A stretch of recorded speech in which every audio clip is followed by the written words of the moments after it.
Salut tout le monde et bienvenue à cette nouvelle édition de Lectio Musica, la place pour les passionnés de paroles, de musique et de sens. Salut, mon nom est Guylain Prince, je suis un franciscain du Canada et j'adore la musique rock, j'aime beaucoup, depuis toujours en fait, et en particulier le hard rock, le metal et le prog. Et dans cette série Lectio Musica, une fois par semaine, nous nous retrouvons, on écoute attentivement une chanson, souvent c'est la première fois que je l'entends personnellement. Et puis, ensuite, nous prenons le temps de lire les mots attentivement, de comprendre la construction musicale, et puis aussi d'essayer de saisir c'est quoi le sens, en fait, de la chanson. Puis, dans la vidéo de réaction, qui est en français, comme vous pouvez le constater, je prends le temps de réagir à une version avec parole, et puis une version live. Et avec Rush, on est très, très, très bien traité parce que y a quelqu'un qui a pris le temps de faire des vidéos de paroles. C'est bien fait, c'est simple, hein, mais toutes les 167 chansons de Rush ont une vidéo de paroles. Alors ça, c'est un service immense que ça me rend personnellement. On s'arrête donc, on écoute la version studio. J'aime écouter la version studio pour plusieurs raisons.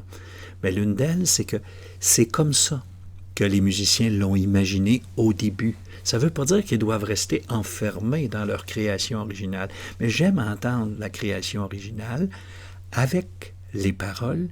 Et puis ensuite de ça, on se fait plaisir en allant voir une version live. Alors, sans plus attendre, on se lance dans cette version studio de la chanson de Rush qui s'intitule The Trees. Et ça vient d'un album qui inaugure, c'est pas l'album que moi j'avais, mais au moins j'étais au courant d'un certain nombre de choses. Parce que dans les spectacles qui ont suivi, il y avait des chansons de cet album-là. Alors moi, quand je lis le titre de Trees, moi, ça ne me dit rien. Ce n'est pas une chanson que j'ai, je dirais, retenue dans ma mémoire. Mais quand je vais l'écouter, comme c'est arrivé pour Closer to the Heart, ça me disait quelque chose. Je l'avais entendu en spectacle, ce qui me permet de dire, bon ben là, ok, oui, tu sais, je ne l'ai pas écouté depuis 40 ans, mais ça me dit quelque chose. C'est arrivé une fois déjà. Alors on y va sans plus attendre avec cette chanson qui dure 4 minutes 45. Et puis c'est parti en 3, 2, 1.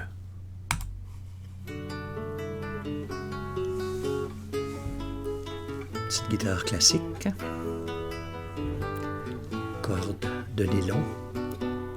There is unrest in the forest, there is trouble with the trees, for the maples want more sunlight and the oaks ignore their pleas.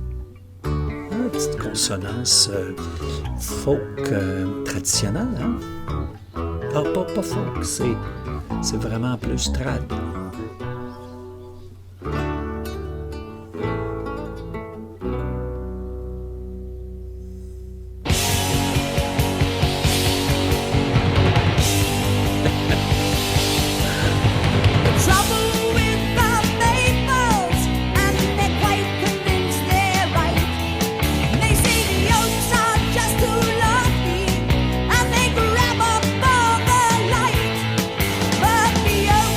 Help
Ah bon?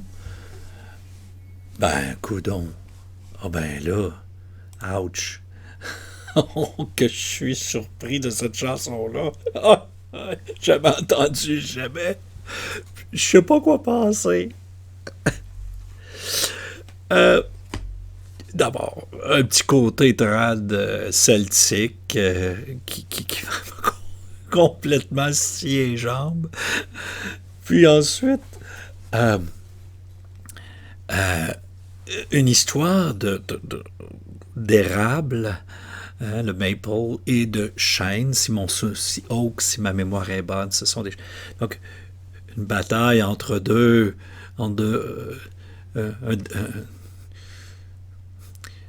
un désaccord entre deux espèces d'arbres, où là, les chênes, très gros, font de l'ombre aux érables, puis il n'y a pas de place pour eux autres. Alors, les érables forment un syndicat pour obtenir droits égaux. Et voici qu'ils obtiennent, tout le monde passe une loi très noble où on coupe tout le monde. Oh, quelle histoire, quelle histoire. Je pense que c'est le premier vidéo, la première chanson. Je ne ferai pas d'analyse pour la simple raison que même je connaissais rien de la chanson, mais à la première vue, il n'y a aucune difficulté dans cette chanson-là. Il y a une difficulté d'interprétation. Il n'y a que de comprendre, au fond, l'inégalité entre les érables et les chênes, et que finalement, ce qu'on comprend, c'est que tout le monde s'est mis d'accord pour passer une loi, mais sauf que la loi va être mauvaise pour tout le monde. Ça va couper tous les arbres. Et donc, il y a une espèce de réflexion sur le fait, parfois, et je pense que les arbres, les érables, ont besoin de la lumière. C'est pas une contestation qui est sans fondement. Les arbres, tous les arbres, toutes les plantes ont besoin d'une part de lumière. Puis là, dans ce cas-ci, ça leur était empêché par les chênes. Les chênes qui prenaient trop de place, puis qui couvraient de leur ombre les érables qui étouffaient. Donc, à la base, il y a une bonne intention des érables, et les chênes ne comprennent pas trop pourquoi les érables leur en veulent. Tu sais, eux autres, ils ont la lumière. Ça leur a pris du temps à pousser pour obtenir leur part de clarté. Mais ce qui est ici, je pense que ce qui est souligné, c'est que des fois, à partir d'une bonne intention de départ, hein, si au départ, il y a une bonne intention de vouloir protéger un groupe par rapport à un autre, par exemple, ça se peut bien que quelqu'un détourne à son profit la bonne intention d'origine. Et je pense que c'est ça, parce qu'en bout de ligne, l'être humain, dans ce cas-ci, intervient avec des haches, avec des scies, avec tout ce qu'il faut pour couper tous les arbres. Et donc, ils vont profiter d'une bonne intention de légiférer pour légiférer une partie de la population d'arbres qui est désavantagée, mais ils vont se servir de ça finalement, pour tourner ça en profit. Ah, c'est intéressant comme propos, ça. Puis peut-être que ça mérite plus de réflexion que moi, je veux bien en donner tout de suite. Mais c'est pas le type de réflexion auquel j'ai l'habitude de vous convoquer. Moi, je suis là pour expliquer des passages de chansons, des passages obscurs, ou encore donner une nouvelle perspective. Moi, je vous dirais, ça, c'est une réflexion qui vous revient davantage. Parce que le propos de la chanson est limpide. Il est limpide, il n'y a pas besoin de plus d'explications que ce que je viens de donner. Maintenant, reste à savoir si on va en tirer les conclusions. Qu'est-ce que ça pourrait vouloir dire dans nos vies, ça? C'est intéressant. Eh bien, voici ma belle surprise après-midi. Lorsque je cherchais la version de Trees en live, imaginez-vous donc que j'ai trouvé une combinaison de la chanson The Trees avec YYZ. Maintenant, vous ne savez peut-être pas qu'est-ce qu'est YYZ. YYZ, là, c'est la pièce instrumentale de Rush qui leur a obtenu une reconnaissance absolument phénoménale. C'est une pièce de musique éblouissante au niveau des instrumentistes. Or, au moment de leur concert du 30e anniversaire, ils ont combiné YYZ avec la chanson The Trees. J'ai aucune idée ce que ça donne. Est-ce que la chanson The Trees est au complet? Est-ce qu'elle est là seulement une partie? Est-ce que YYZ est là au complet? J'en ai aucune idée. Sauf que, ce que je sais, c'est que ça risque d'être fort intéressant.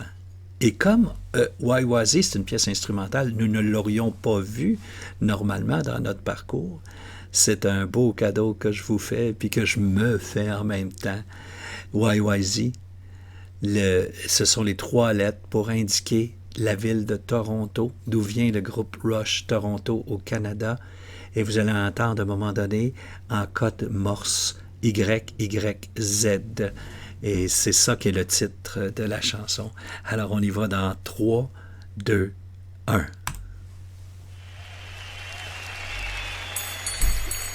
Le v'là. Code morse.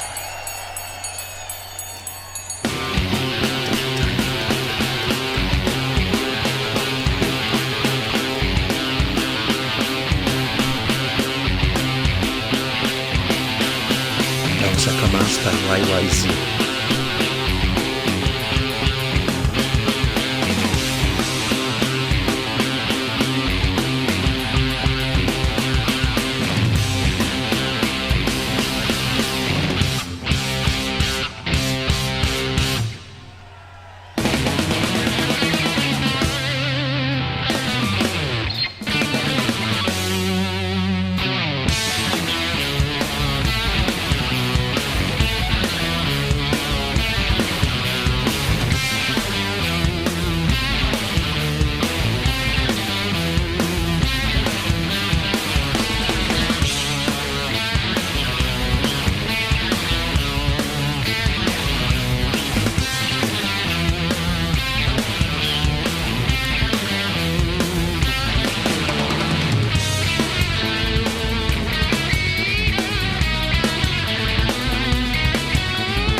Regardez la complexité de la partition de base là-dessus.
Donc, c'est juste les deux pièces une après l'autre. C'est tout dans cet enregistrement-là. Dankeschön. Oh, c'est en Allemagne.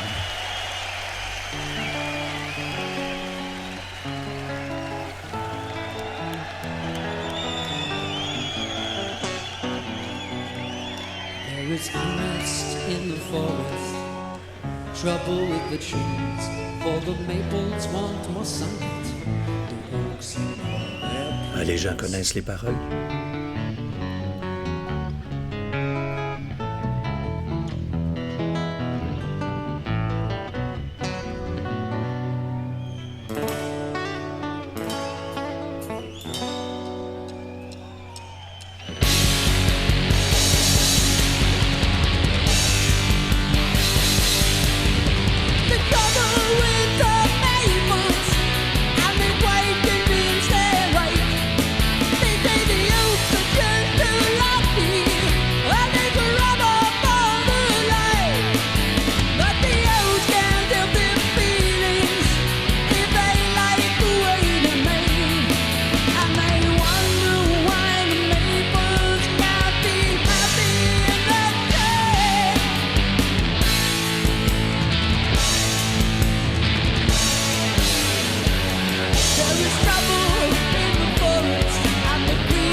Pays des années 60.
C'est vraiment pas sec.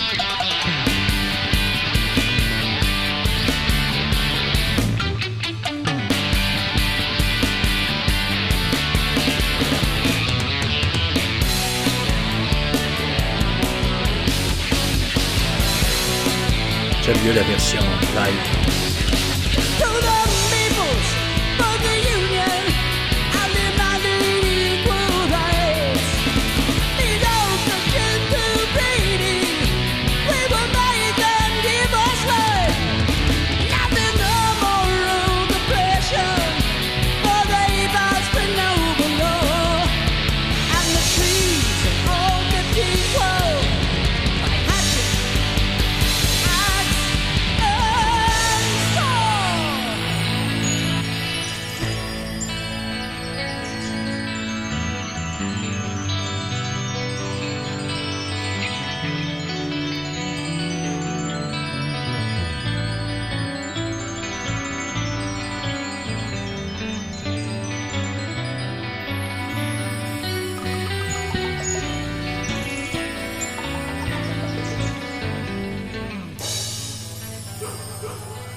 ben, super. Incroyable. Ah ben moi là, ça c'est toute une découverte pour moi cette chanson-là. Je suis complètement assommé. Je sais pas quoi dire. Tu sais, j'ai la même réaction qu'à la fin de la version studio. C'est une espèce de surprise de qu'est-ce que c'est que cet électron libre de chansons dans l'univers de... Je me demande s'ils ont fait autre chose qui avait des consonances trad comme ça, celtiques. Ça, je vais découvrir ça parce qu'au fur et à mesure où on avance, nous autres, moi j'écoute à chaque semaine l'album complet d'où est tirée la pièce qu'on a écoutée. Et celle-là me désarçonne complètement. C'est toute une surprise. Une belle surprise en un sens. Je connaissais pas ce côté-là de Rush. Du tout. Alors, ce qui fait que je vais certainement écouter l'album au complet, puis voir de quoi il en retourne, puis je vous en parlerai. Je ne ferai pas d'analyse de cette chanson-là. Il n'y a pas de nécessité. Les images sont claires. C'est une métaphore, évidemment, de notre vie, où des gens ont un peu coupent les moyens de vivre aux autres, et puis en bout de ligne, il y a un détournement même des bonnes intentions. Puis, en tout cas, je trouve que c'est une chanson intéressante. Puis moi, là, en bas ici, là, j'aimerais ça que vous me disiez ce que vous en pensez de la chanson, ce que vous pensez des mots, du sens des mots. Moi, je vous ai livré, j'ai pas fait de grandes réflexions sur les paroles de cette chanson-là.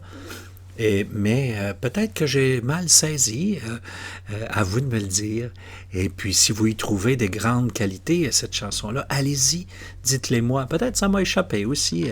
Mais la première impression que j'ai, c'est que je suis surpris parce que ça m'apparaît tellement en dehors de l'univers de Rush, et puis avec cette connotation un peu trad. Mais j'ai pas trouvé ça mauvais du tout. C'est juste que ce serait peut-être pas une chanson que j'aurais mis dans les 10 chansons pour tomber en amour avec Rush, quoi qu'il en soit. J'espère que vous avez passé du bon temps. Moi, j'ai passé un très beau temps avec vous autres. Alors, on se retrouve la semaine prochaine, mercredi, 1h30 du côté de l'Amérique du Nord. C'est 19h30 du côté de l'Europe de l'Ouest. Et puis, on fait comme ça l'écoute. On continue avec la quatrième chanson que vous m'avez demandé, c'est Spirit of Radio. Alors, ça va être certainement très plaisant d'écouter ça avec vous autres. Alors, on vous retrouve mercredi prochain. On chatte, on discute. Ça a été un beau moment avec vous autres. Allez, bye bye.